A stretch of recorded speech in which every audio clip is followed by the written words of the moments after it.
말씀 함께 보도록 하시죠. 말씀은요, 에스겔서 8장에 있는 말씀입니다. 에스겔서 8장 5절에서 13절까지의 말씀입니다. 구약성경 에스겔서 8장 5절에서 13절까지의 말씀입니다. 제가 가지고 있는 성경으로 1159페이지에 있습니다. 에스겔 5장 8장 5절에서 13절까지의 말씀, 저와 함께 한 목소리로 합독하도록 하시죠. 그가 내게 이르시되 인자야, 이제 너는 눈을 들어 북쪽을 바라보라 하시기로 내가 눈을 들어 북쪽을 바라보니 제단문 어귀 북쪽에 그 질투의 우상이 있더라. 그가 또 내게 이르시되 인자야, 이스라엘 족속이 행하는 일을 보느냐?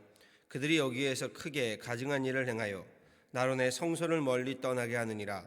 너는 다시 다른 큰 가증한 일을 보리라 하시더라.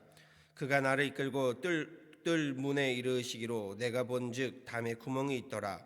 그가 내게 이르시되 인자야, 너는 이 담을 헐라 하시기로 내가 그 담을 허니 한 문이 있더라. 또 내게 이르시되 들어가서 그들이 거기에서 행하는 가증하고 악한 일을 보라 하시기로 내가 들어가 보니 각양 곤충과 가증한 짐승과 이스라엘 족속의 모든 우상을 그 사방벽에 그렸고 이스라엘 족속의 장로 중 70명이 그 앞에 섰으며 사반의 아들 야하사냐도 그 가운데에 섰고 각기 손에 향로를 들었는데 향연이 구름같이 오르더라. 또 내게 이르시되 인자야, 이스라엘 족속의 장로들이 각각 그 우상에 방한 어두운 가운데서 행하는 것을 내가 보았느냐? 그들이 이르기를 여호와께서 우리를 보지 아니하시며 여호와께서 이 땅을 버리셨다 하느니라. 또 내게 이르시되 너는 다시 그들이 행하는 다른 큰 가증한 일을 보리라 하시더라. 아멘.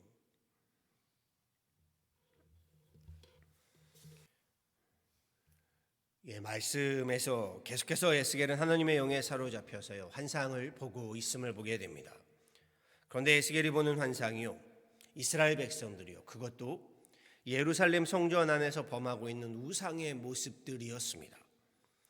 이렇듯 에스겔 8장 전체는요, 바벨론 땅에 포로로 잡혀가 있는 에스겔에게 하나님께서 보이시는 예루살렘 성전 안에서의 만연한 우상 숭배의 모습들을 기록하고 있습니다. 먼저 오늘 본문 5절 6절 말씀에서요, 에스겔은 예루살렘 성전 제단문 어귀 북쪽에서요, 하나님의 질투를 일으키는 우상의 모습들을 보게 되지요. 이에 대한 구체적인 그 모습들이 후반부 10절 12절에 전하고 있게 되는데, 각양 곤충과 짐승들을 성전 벽에 새겨놓고는요, 70명 장로들이 향로를 들고 분향하고 있는 모습들이었다라고 했습니다. 그렇지요. 하나님께서 성전에 그 담들을 모두 허물고 그 안으로 에스겔에게 들어가라고 말씀하시지요. 성전을 허물라고 하시고 계십니다. 그뿐 아니라 14절 이하에서는요, 성전 분묵에서 여인들이 곡물의 풍요를 상징하는 담무스 신을 섬기는 우상 숭배의 모습들도 기록하고 있습니다. 우리가 함께 봉독하진 않았지만요, 16절 말씀에서는요, 성전의 문학과 현관과 제단 사이에서 약 25명의 제사장들이 성전을 등지고 태양신에게 경배하는 모습들도 하나님은 에스겔에게 환상으로 계시로 보여주고 있는 것이 에스겔 8장입니다. 하나님이 에스겔에게 보여주신 환상은요, 예루살렘 성전이 온통 우상 숭배의 소굴로, 강도의 소굴로 변해 있는 모습이었다는 겁니다. 예루살렘의 우상 숭배는요, 일반 백성들로부터 시작해서요, 장로들 그리고 여인들뿐만 아니라 제사장들에게까지도 만연해 있었다라는 것을 하나님이 에스겔에게 보여주시는 것이요, 하나님께서 얼마나 진노하셨는지요, 하나님의 전 예루살렘 성전에서의 그 우상 숭배의 처참함을 보시면서요, 에스겔에게 그 예루살렘 성전 벽면을 허물 것을 명하시지요. 그리고 저들을 왜 노예로 포로로 잡혀가 있게 된 것인지를 보여주게 됩니다. 무슨 말인가요? 죄는 자신들이 범하고요, 12절 말씀에 이스라엘 백성들이 뭐라고 하나요? 여호와께서 우리를 보지 아니하시며 여호와께서 이 땅을 버리셨다 라고 이야기한다는 겁니다. 자신들의 죄값을 하나님께서 무정하시고 무책임한 것처럼 하나님 우리를 돌보지 않으시고 하나님 살아계시다면 어찌 이런 일이 있을 수 있느냐라며 불평하고 불신하고 있는 이스라엘 백성들에게요, 이스라엘의 패망과 예루살렘 성전의 파멸의 원인이 하나님께 있는 것이 아니다, 이스라엘 너희들의 죄악으로 인함이다 라고 엄중하고도 분명하게 밝히시고 있는 겁니다.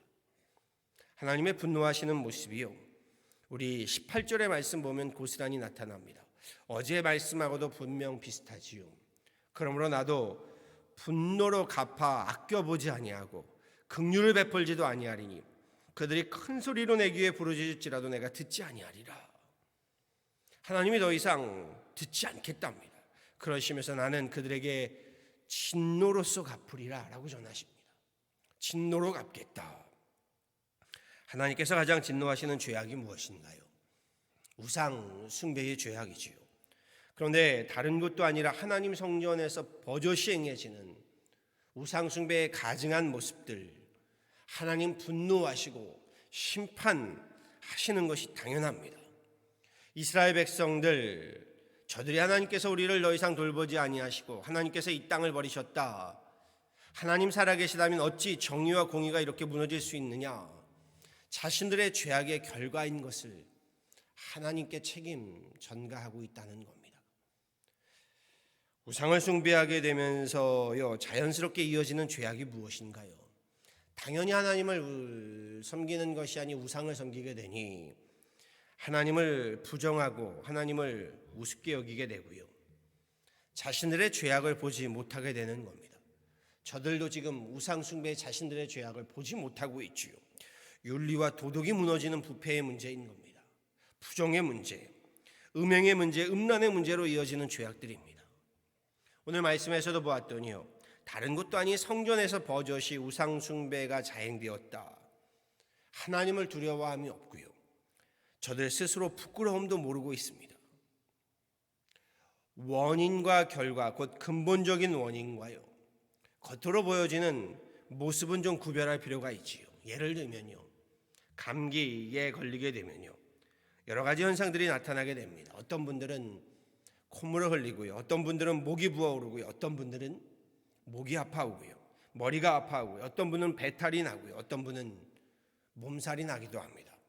또 어떤 분은 이 모든 현상이 동시에 종합적으로 나타나기도 하시오.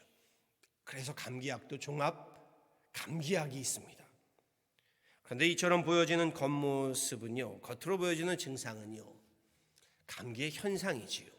우리가 그걸 보고 감기에 걸렸다라고 말하지만 원인은 아니지요. 원인은 감기 바이러스의 병균인 겁니다. 그러니 감기의 증상을 치료하려면요, 그 감기의 원인인 병균을 잡아야 하는 겁니다. 바이러스 병균이 근본적인 문제의 원인이라는 것이요, 바이러스로 인해서 여러 각양각색의 증상들이 나타나는 겁니다.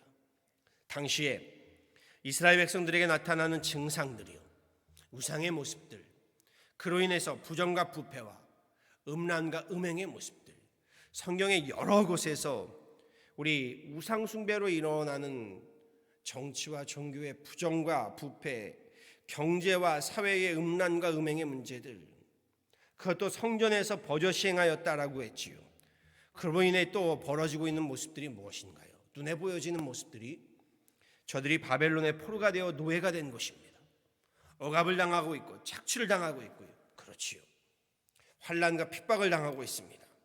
그런데 이런 모습들은 다 하나같이 보여지는 증상들인 것이요, 보여지는 현상들인 겁니다. 그 원인, 근본적인 이유, 무엇 때문인가요? 근본적인 원인은요, 하나님이 저들을 버리셔서가 아닙니다. 바로 저들의 죄의 문제인 겁니다. 감기로 비유하면 감기의 현상, 증상을 보고서 콧물만 열심히 닦는다고 해서 될 문제가 아닙니다. 코만 헐 뿐이지요. 으실으실 춥다고 입을 뒤집어 쓰게 되면요, 오히려 열이 더 올라 큰 문제가 됩니다. 감기의 원인인 병균을, 바이러스를 잡아야 한다라고 했습니다.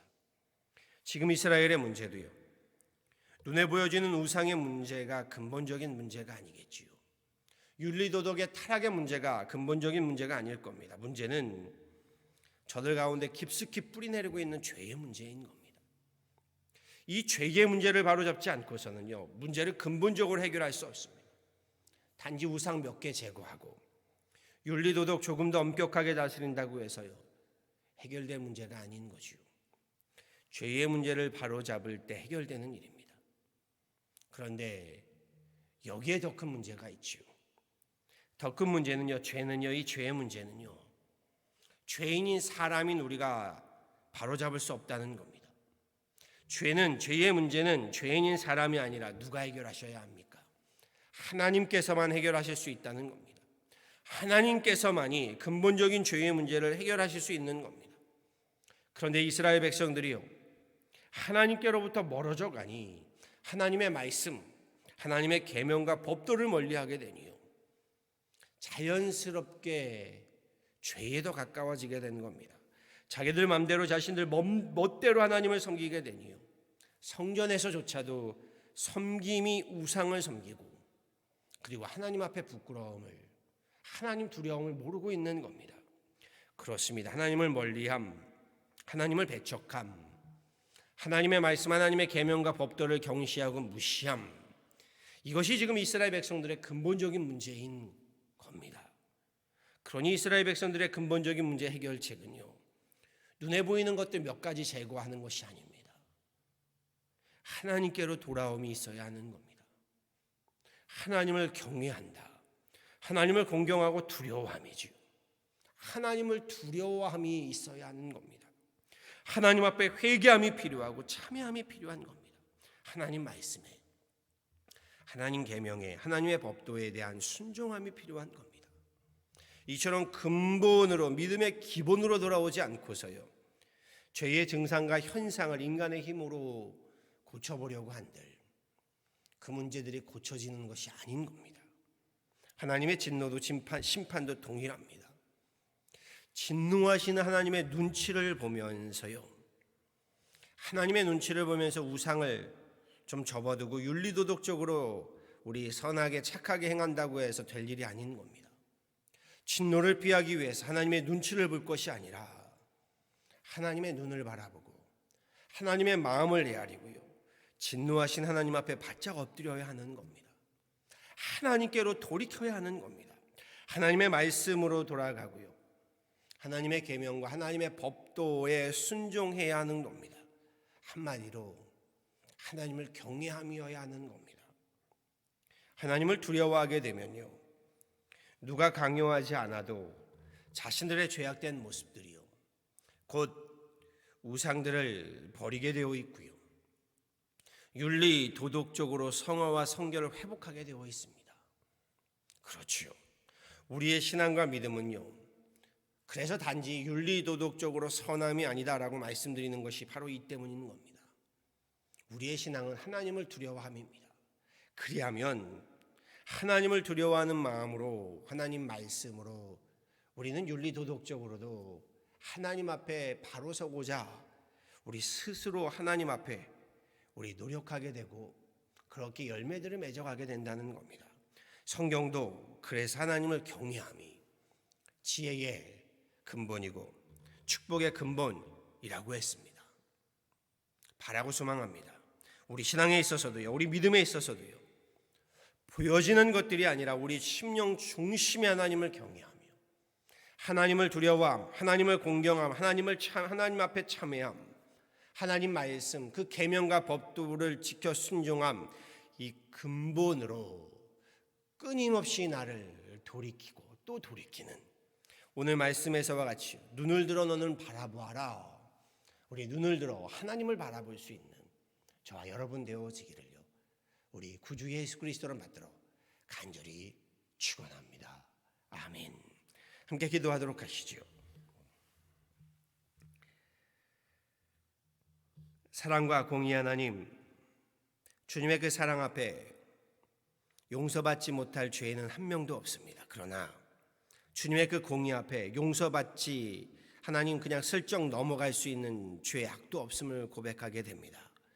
그럼에도 하나님, 성전 안에서 버젓이 행해지는 우상의 모습들, 죄악의 모습들을 보고도 깨닫지 못하고 두려워할 줄 모르고 창피한 줄 모르고 부끄러워할 줄 모르는 모습들, 결국 하나님 그 참혹한 죄악들로 이스라엘 백성들, 저들에게 하나님의 진노가 임하고, 심지어는 예루살렘 성전까지 하나님 무너지는 참혹하고도 비참한 모습들을 보게 됩니다. 그럼에도 하나님이 우리를 돌보지 아니하고 하나님이 이 땅을 버렸다 하시는 하나님 우리의 모습들, 하나님 저들의 모습들을 보게 됩니다. 말씀에서 하나님 오늘 우리 더욱더 경각심을 갖게 하여 주셔서 눈에 보여지는 하나님 모습들 이면에 우리 중심을 바로잡게 하여 주옵소서. 하나님 우리 중심에 하나님을 두려워함이, 하나님을 경외함이, 하나님의 말씀, 하나님의 계명에 하나님 순종함이 있게 하여 주옵소서. 그렇게 우리 하나님 앞에 엎드림이 있게 하시고 하나님 앞에 참회함이 있게 하여 주시고 그리함으로 말씀으로 다시 돌아가게 하여 주시고 우리 가운데 하나님을 이 경외함을 통하여 하나님을 공경함과 두려움을 통하여 하나님 앞에 바로 서고자 날마다 하나님 나를 쳐서 주님 앞에 복종케 하는 그런 귀한 믿음의 사람들, 믿음의 가정들, 우리 믿음의 교회가 되게 하여 주옵소서. 하나님 지금의 이 팬데믹도 눈에 보여지는 모습들에 우리 현혹될 것이 아니라 그 안에 그 중심에 우리가 하나님께로 더욱더 돌아가게 하여 주시고 하나님께로부터 우리 하나님 믿음의 중심을, 우리 심령의 중심을, 가정의 중심을, 인생의 중심을, 기업의 중심을, 교회의 중심을 하나님 바로잡게 하여 주시고 우리 하나님께로부터 이 모든 팬데믹의 어려움들, 어두움들 하나님 우리 능히 이겨낼 수 있는 믿음을 더하여 주시고 힘을 더하여 주시고 성령의 권능을 덧입혀 주옵소서. 오늘도 이 새벽에 주님 앞에 나와 기도하며 간구하는 하나님의 귀한 권속들을 기억하여 주시고 새벽에 도우시는 주님의 은혜를 덧입히시며 새날에 또 주님 주시는 풍족한 은혜로 귀한 하루의 시작이 되게 하여 주옵소서.